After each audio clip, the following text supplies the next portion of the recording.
Kuya Mark, kung hindi po kami nakabayad ng renta sa loob ng 5 buwan, may karapatan po ba ang may-ari na pagsalitaan kami ng masasama at paalisin ng walang maayos na proseso?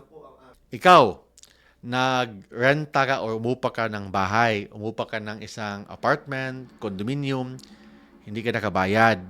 So, wala namang karapatan ang may-ari, yung landlord mo, na pahiyain ka. Of course, may obligasyon ka na magbayad ng upa. Kasi karapatan naman ng landlord, negosyo niya yan, na makatanggap ng bayad kasi ginamit mo ang kaniyang property. Pero kung hindi ka nakabayad, wala naman siyang karapatan na pahiyain ka.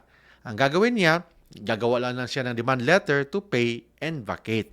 But hindi ka basta-basta paalisin dyan. Kailangan na may court order bago ka paalisin. Except kung nagkasundo ka sa barangay na umalis ka na lang dyan, magbayad ka ng kahit paano, tapos ang usapan.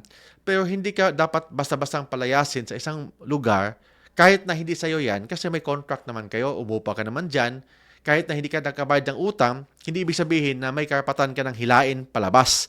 Kailangan pa rin ng court order. But unless na may kasunduan kayo sa tulong ng barangay na umalis ka sa inupahan mo.